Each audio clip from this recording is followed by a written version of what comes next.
अऊज़ु बिल्लाहि मिनश्शैतानिर्रजीम।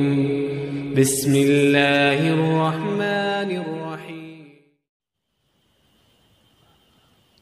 तो दो पहाड़ों के दरमियान अब दीवार बनाने का जो मसला था, हज़रत ज़ुल्क़रनैन रज़ियल्लाहु ताला अन्हु को वहाँ की कौम ने कहा कि याजूज माजूज आते हैं, बड़ा फ़साद फैलाते हैं, कत्लो गारत करते हैं, हमारे जानवर यहाँ तक कि हमारी जानों तक को नहीं छोड़ते हैं। आप ऐसा करें कि उनके जिस पहाड़ को फलांग करके वो आते हैं, उन दोनों पहाड़ों के दरमियान आप दीवार खड़ी कर दें ताकि वो लोग इस बस्ती में ना आ सके। और अगर आप चाहें तो उस पर उजरत ले लें, क्योंकि आप बादशाह हैं, हाकिम वक्त हैं, तो आप या फिर लगान जिसको हम गुजराती में कहते हैं, कुछ एक रकम मुतय्यन कर दीजिए कि हर साल वो रकम हम आपको दिया करेंगे। किस सबब से? ये जो दीवार हमारे दरमियान और उनके दरमियान आपने बनाई है, तो एक ऐसा मुआहिदा कर लेते हैं हम कुछ रुपए दे करके। अब उसके जवाब में जब ये कौम ने ये बात पेश की हज़रत ज़ुल्क़रनैन के सामने, तो हज़रत ज़ुल्क़रनैन ने कहा, ज़ुल्क़रनैन ने कहा, मा मक्कन्नी फ़ीही रब्बी खैरुन फ़ाईनूनी बिक़ुव्वतिन अजअल बैनकुम व बैनहुम रदमा। जिस चीज़ पर मुझे मेरे रब ने काबू दिया, हमने ज़मीन की हुकूमत अता की। तो ज़ुल्क़रनैन यही कहते हैं कि मुझे मेरे रब ने पूरी ज़मीन की हुकूमत अता कर दी, और मैं वो भी नहीं कि मुझे किसी माल की लालच हो, कि मैं इसलिए भी मुल्क फ़तह नहीं करता कि मुझे यूँ कहा जाए कि मैं बहुत मालदार हूँ, इसलिए भी मैं तो मुल्क फ़तह नहीं करता।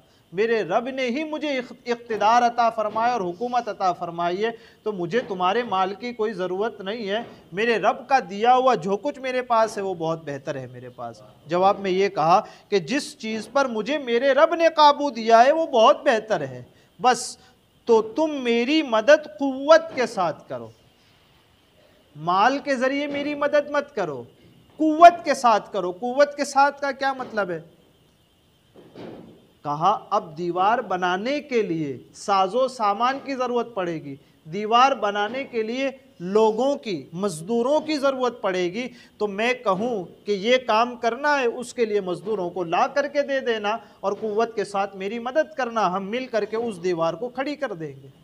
कहा अजअल बैनकुम व बैनहुम रदमा, तो तुम मेरी मदद क़ुव्वत के साथ करो, मैं तुम्हारे और उनके दरमियान एक मज़बूत रुकावट बना दूंगा। अब यहाँ ये देखिए, हज़रत ज़ुल्क़रनैन ने लोगों से क्या कहा? तुम मेरी मदद करो क़ुव्वत के साथ। यहाँ कुरान मुक़द्दस ने कहा कि गैरुल्लाह से मदद मांगना जायज़ है। ये कहते हैं ना कि अल्लाह के सिवा किसी से मदद मत मांगो, तो हज़रत ज़ुल्क़रनैन तो खुद ही कहते हैं तुम लोग मेरी मदद करो क़ुव्वत के साथ। अब हज़रत ज़ुल्क़रनैन का मसला कितना पुराना है? 2000 साल से भी ज़्यादा पुराना है। कुरान मुक़द्दस को नाजिल हुए 1500 साल, और उससे पहले 2000 साल से पुरानी बात। कितनी पुरानी बात। आज ये कहते हैं कि हाँ, हम यही कहते हैं, हम किसी और से जो मदद मांगते हैं वो ये समझ करके नहीं कि वो खुदा है। यही मसला फ़र्क हमारे और उनके दरमियान फ़र्क का है। हम गैरुल्लाह से मदद मांगते हैं लेकिन खुदा समझ करके नहीं। हलीम शाह रहमतुल्लाहि ताला अलैहि या ख्वाजा गरीब नवाज़ रहमतुल्लाहि ताला अलैहि की बारगाह में जाकर हम जो ये कहते हैं या ख्वाजा अल मदद या गौस अल मदद, मदद कीजिए, तो कैसे कहते हैं? उनको खुदा समझकर नहीं कहते, और अल्लाह तबारक व ताला ने उनको जो इख्तियार अता फरमाए उस इख्तियार के सबब हम तो ये कहते हैं। हम उनको बंदा मानकर ही उनसे मदद मांगते हैं। हाँ, अल्लाह ने उनको वो इख्तियार अता फरमाया है, वो तसर्रुफ़ अता फरमाया है कि अल्लाह के ताकत अता करने से अब वो भी मदद करते हैं, तो हम उनके पास मदद तलब करते हैं। वरना तो हज़रत ज़ुल्क़रनैन यहाँ नहीं कहते आप सब मस्जिद में पहुँच जाओ और अल्लाह से दुआ मांगो और इधर दीवार कायम हो जाएगी। यही कहते ना यहीं से पता चलता है कि गैरुल्लाह से मदद मांगी जाएगी, लेकिन अकीदा क्या होगा? खुदा का अकीदा नहीं होगा, ये लोग मेरी मदद कर सकते हैं, अल्लाह ने इनको जो ताकत अता की उस ताकत के ज़रिए मदद कर सकते हैं। तो यूँ हमारा ये जो मसला भी है कि सुन्नी लोग तो सबसे मदद मांगते रहते, ये हमारा अपना कोई अमल नहीं है, कुरान मुक़द्दस से पढ़ा हुआ अमल है हमारा। ठीक, अब जब उनको क्या कहा कि मेरी मदद करो कुव्वत के साथ, मजदूरों की ज़रूरत पड़ेगी, साजो सामान की ज़रूरत पड़ेगी और दीवार बनाएंगे। कहते आतूनी ज़ुबरल हदीद, मेरे पास लोहे के टुकड़े लाओ। अब दोनों पहाड़ों के दरमियान दीवार बनानी है, तो कैसे दीवार बनेगी? आज भी मशीनों के ज़रिए दीवार बनती है, आज टेक्नोलॉजी से दीवारें बनती है ना। अब उस वक्त को ज़रा याद कीजिए कि कई लोगों ने मिलकर कैसी दीवार बनाई है, उसका तसव्वुर देखें। हज़रत ज़ुल्करनैन ने कहा पहले ज़मीन को खोदो, दोनों पहाड़ के दरमियान के ज़मीन को खोदा गया, इतने दूर तक खोदा गया कि जब तक पानी नहीं नज़र आया वहाँ तक ज़मीन को खोदा गया, वहाँ तक खोदा गया। अब उसके बाद आतूनी ज़ुबरल हदीद, अब मेरे पास लोहे के टुकड़े लाओ। अब पत्थरों के ज़रिए उस दीवार को नहीं भरा गया, सबसे पहले नीचे बिल्कुल पानी की सतह जो जहाँ थी वहाँ पर शीशे से पिघलाए हुए पत्थरों को रखा गया। शीशे से, शीशा तो समझते हैं ना, शीशा, उस शीशे को पिघला करके बड़े बड़े पत्थर बनाए गए और जहाँ पानी नज़र आता है वहाँ उन पत्थरों को रखा गया।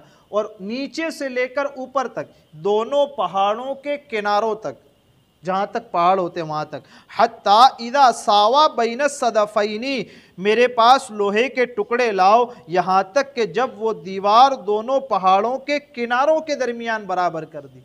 किससे? लोहे के टुकड़ों से।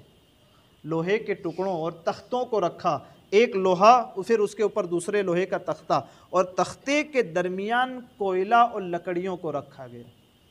इस तरीके से लोहे की पूरी दीवार को दोनों पहाड़ों के किनारों तक बुलंद किया गया। दोनों पहाड़ के दोनों किनारों तक बुलंद करने के बाद क्या किया? कालन फुखू, अब हज़रत ज़ुल्करनैन ने कहा अब इसमें आग धनकाओ। जो लोहे के पत्थर रखे थे, तख्ते, इनके दरमियान कोयला भी था और लकड़ी भी थी, कहा अब ऊपर से लेकर नीचे तक इस पूरी दीवार को आग से धनका दो।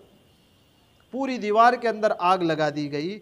हत्ता इदा जालहू नारन, यहाँ तक कि जब उस लोहे को आग कर दिया गया, अब उसके बाद फिर हज़रत ज़ुल्करनैन कहते हैं काल आतूनी उफरिग अलैहि कितरा, मुझे दो अब क्या? सीसा, ताकि मैं इस गरम लोहे पर पिघलाया हुआ तांबा उंडेलूँ।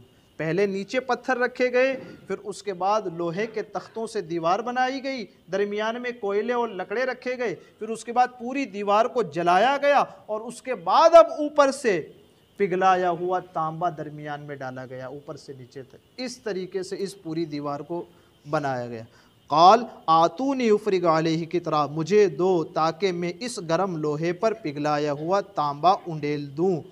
फमस्तताऊ अन यज़हरुहु वमस्तताऊ लहू नक़बा, तो याजूज माजूज इस पर न चढ़ सके और न इसमें सुराख कर सके। तांबा और लोहा मिक्स हुआ तो अब नरमी की वजह से कोई ऊपर चढ़ नहीं सकता और सख्ती की वजह से उसमें छेद नहीं हो सकता, मतलब उसमें सुराख भी नहीं हो सकता। हालांकि याजूज माजूज इंसानों को भी खा जाते थे, और इतना नहीं, अब ज़मीनें उचक करके साथ में ले जाते। आपने तो यही सुना है ना कि ज़मीनें नहीं ले जाते। याजूज माजूज वो कौम है कि जो अपने साथ ज़मीनें भी उठा करके ले जाती थी। उस कौम के दरमियान, उस कौम के बाहर न निकले, इसलिए ऐसी दीवार को बनाया गया।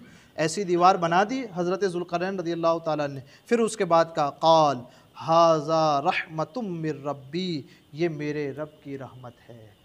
सुभान अल्लाह, इतने बड़े बादशाह हैं, इतना माल, इतनी दौलत, इतनी हुकूमत, इतने खादिम होने के बावजूद भी जो लफ्ज़ ज़ुबान से निकलता है वो क्या है? हाज़ा रहमतुम मिर रब्बी, ये सारी की सारी मेरे रब की रहमत। या ये नहीं कहते कि ये तुम्हारी मेहनत है या ये हमारा काम है, या ये मोमिन की ये पहचान होती है कि कितनों ही अच्छा काम कर ले, कितनों ही अच्छा काम कर ले, लेकिन काम करने के बाद उसके मुंह से जो लफ्ज़ निकलता है वो ये होता है, ये मेरे रब की रहमत है ना। अच्छा करोड़ों रुपए का घर बना करके दुनिया भर के प्लेटें उसमें लगाते हैं, लेकिन हाजा मिन फजली रब्बी की प्लेट कोई नहीं लगाता, है ना। ये हाउस तो वो हाउस तो फलां हाउस तो white house and black house सारा लिख देते हैं। करोड़ रुपए की दौलत रब ने अता की, फिर रहमत उसकी हुई कि घर बन गया, फिर रहमत उसकी हुई कि रहते हो गए। कम से कम अब तो ये होना चाहिए कि घर के दीवार की तख्ती ये होनी चाहिए ना कि ये मेरे रब का फजल है। ये नहीं होता, दुनिया भर का सब कुछ होता है। या इस बात की तरफ भी इशारा होता है कि हमारा बहुत अच्छा भी काम हो तो उसके इख्तिताम पर और शुरुआत में रब की रहमत का तज़किरा किया जाएगा। फ़ैज़ा जा वादु रब्बी जालहू दक्का वकान वादु रब्बी हक्का, ये मेरे रब की रहमत है। फिर जब मेरे रब का वादा आएगा फिर इस दीवार को वो पाश पाश कर देगा और मेरे रब का वादा आना सच्चा। हज़रत ज़ुल्करनैन ने दीवार बना करके ये बात भी कह दी कि अनकरीब वो वक्त आएगा कि जब याजूज माजूज आएंगे और इस दीवार को तोड़ करके दोबारा वो हमलावर होंगे। हुज़ूर अलैहिस्सलातु वस्सलाम के हदीस पाक से इसका सबूत मिलता है कि रोज़ाना याजूज माजूज की कौम उस दीवार तक आती है, उस दीवार को चाटती है और गिराने की कोशिश करती है सुबह से लेकर शाम तक।